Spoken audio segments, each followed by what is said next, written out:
Hi, and welcome to another ICRIS training video. In this video, we'll be showing subscribers of all levels, so Basic, Basic Plus, and Pro, how to search for resources and surveys, and also for projects if you're a Pro user.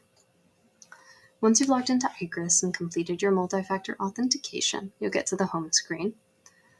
Now, I'm currently logged in as a Pro user, so if you're Basic or Basic Plus, you're going to be seeing some extra functionality. So over here on the left menu, there's a search module. Let's go ahead and click that, and that'll take us to where we can search for resources, projects, and surveys. So first, we're going to show you how to do a map search. And in order to maximize your view of the map here, we can adjust these windows as needed, pull them a little bit out, and we can also pop this menu back. So you can have a great view of the map here. So in order to navigate with the map, all you need to do is click and drag to pan around. You can zoom in with these plus and minus buttons, or you can use your mouse wheel or trackpad. And we have a couple ways that we can search for resources. And the first and easiest is to just type in the address or location. I want to go to a city for my first search, so I'm just going to type in Mountain Home. It'll give you some suggestions. I want Idaho. It'll zoom in a little bit.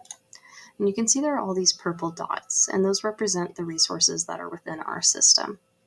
But if we zoom in, they'll turn into these polygon shapes that more approximate the buildings that they are on top of and are supposed to be representing.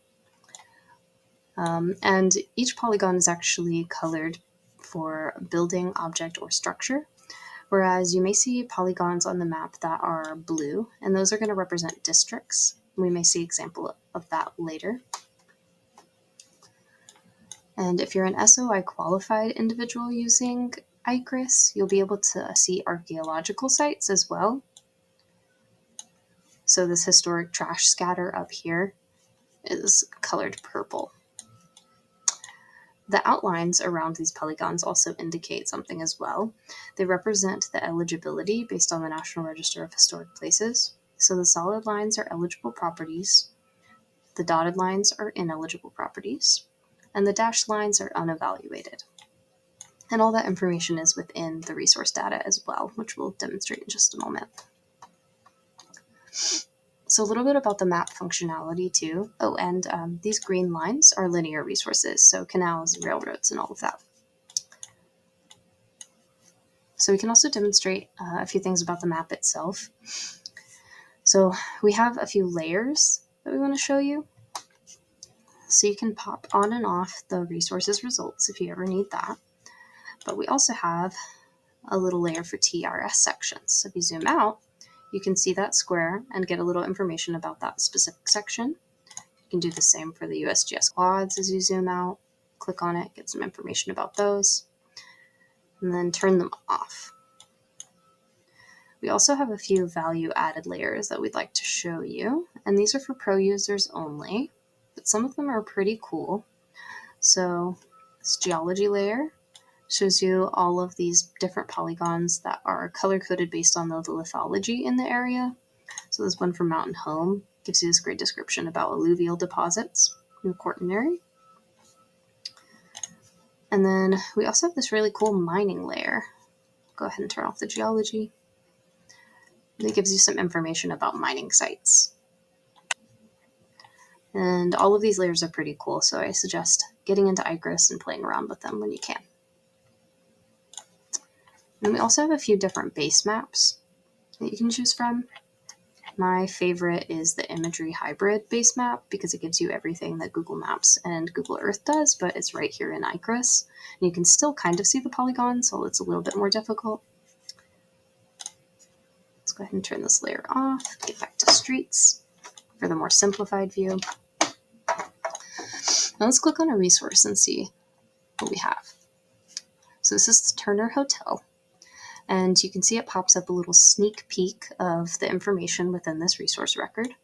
You can also dock this to the side if it's in your way, or you can just pull up the resource record. And you'll want to get in the habit of right-clicking and opening the link in a new tab. That way you keep your place on the map. So if we go to this new tab, we'll see that we have a description, information about eligibility, it's eligible under criteria C. Any photos and attachments that are associated with the property will be here. There's the GIS, more zoomed in version. You can see any previous versions of the resource right here, whatever projects it's associated with, any surveys, and any resource comments if it has any. There's another tab called Property Type that gives you a little bit more information about the resource. So we can see its original construction, it's 1899, function and use, its materials and architecture. If there's an architect, that will show up here as well. Again, photos, attachments, GIS, and the same tabs that were on the previous one. So let's exit out of this and go back to our map. Now you know what a resource record looks like. So there are a few different ways that we can search for a lot of resources at once in ICRIS on the map itself. So we have the option to draw a polygon, draw a line, place a point, and to upload a shapefile. So let's try a polygon, and you're welcome to follow along if you like. So if we want to make a polygon, we just click where we want it to go. I'm going to make mine from Jackson Street over to 3rd, about 3 blocks. And then once you're ready to close your polygon, just double click on where you started it.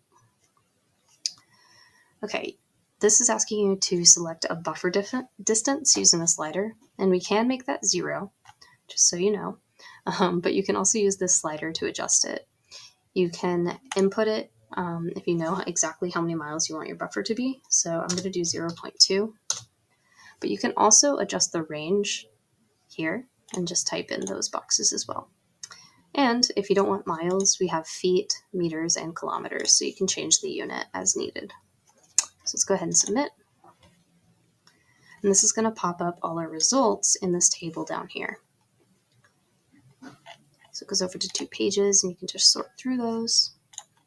You can see there are a lot of categories that we saw on the resource record itself. And if you want to filter by any of these or sort by any of these, you can. Let's say we'll do construction date. Just click on the little triangle here, and it will sort by ascending or descending.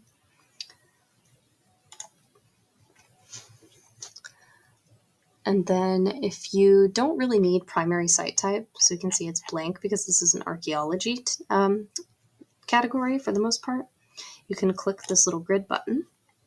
And let's get primary site type out of here. And then if you need to remember what the fields are, you can just easily add them by hitting the drop-down box. Let's hit OK. And you can see that primary site type is no longer in the table. So it gives us a little bit more space to view what is important to us.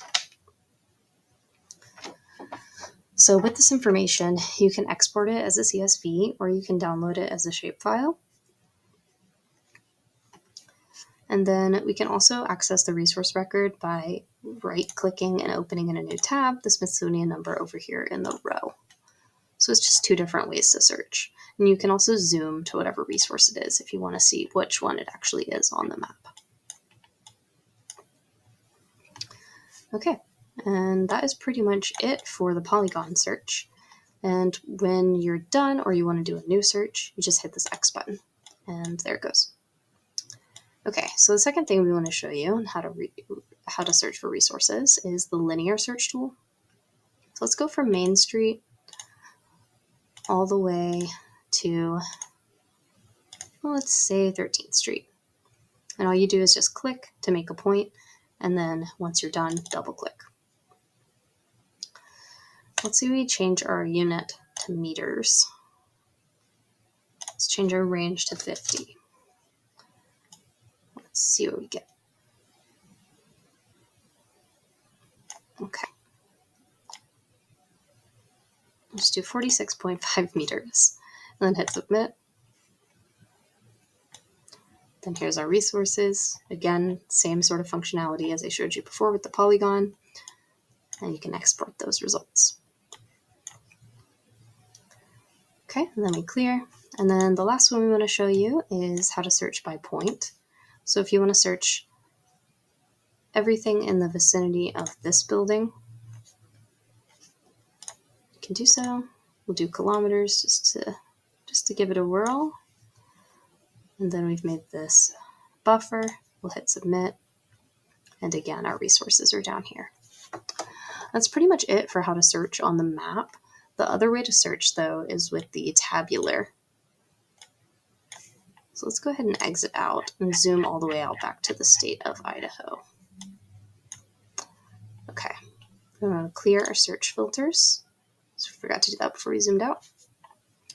And we're going to use the tabular search over here. So feel free to make that box bigger if you need to. And it'll show you on the map as you do the tabular search. But the important thing to remember with this kind of searching is that you can layer what you're searching by. So let's select a property type. Let's say we want to look at buildings. And you don't have to fill out all of these, just whichever ones are relevant to you. Let's look at Bannock County. Maybe search by architectural style. Let's do a Cape Cod. Shouldn't be many of those. Let's hit search. Okay, so some did actually pop up. So let's zoom to one of those in Pocatello. Let's do the first one. Okay, so this will zoom to a building. You can see there are two right next to each other on 13th Avenue. And as you click them, you can see information about them. And open their resource records by hitting that hyperlink if you remember. And you can see that these are the Cape Cods in downtown Pocatello. If you want to do a different search, you can just hit the clear button here and it'll clear all those filters and it will again show you the resources. And this is an example I mentioned earlier of a district. Those are always blue.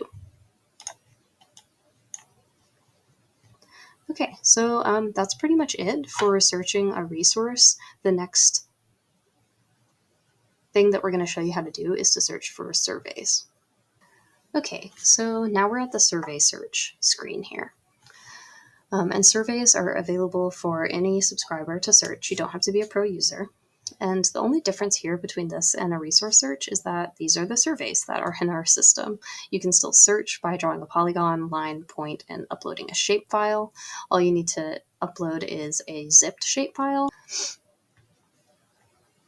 Okay, so the same is true for the tabular data. You can search by multiple filters. You can search for the report's title, or the survey's title or author. You can even search by keyword. So for example, if you search for railroad, there will be plenty of railroad surveys. And then we can clear that. If you know the survey number or project number, those can also be really useful to finding a direct survey. But let's say we want to look at surveys within Pocatello. So we can either filter and search for Bannock County and get them to pull up in the list here. Or we could just type in Pocatello and zoom there.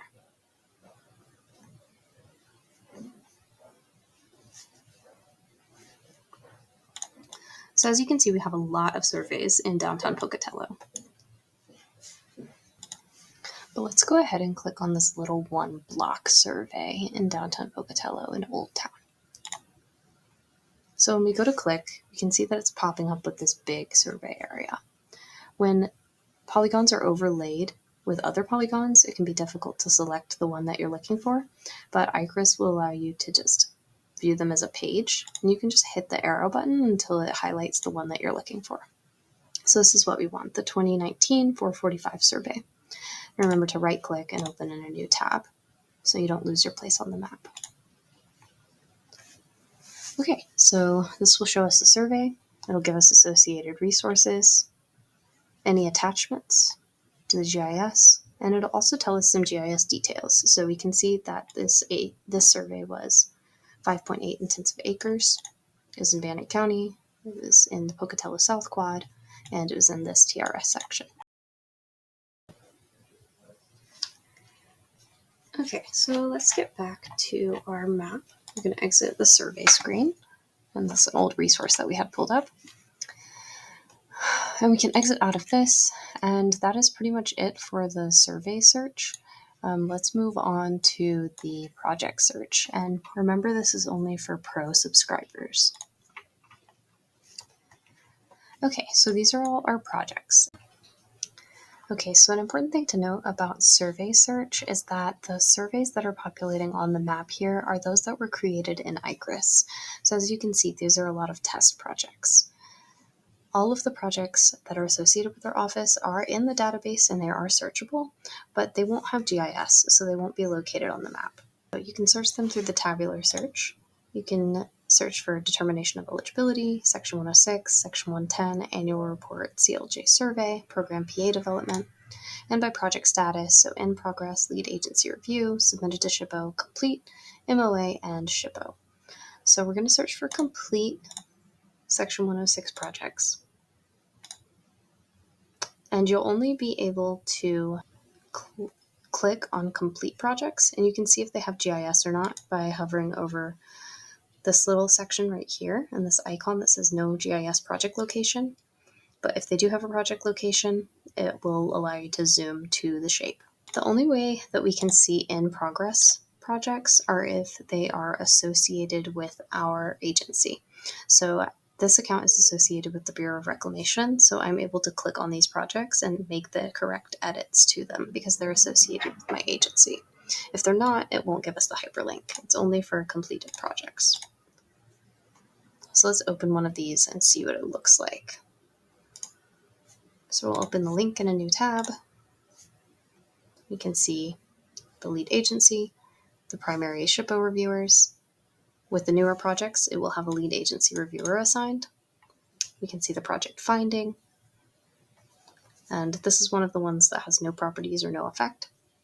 So we won't have any project resources associated with it, but if there are any, they'd be down here and called out individually.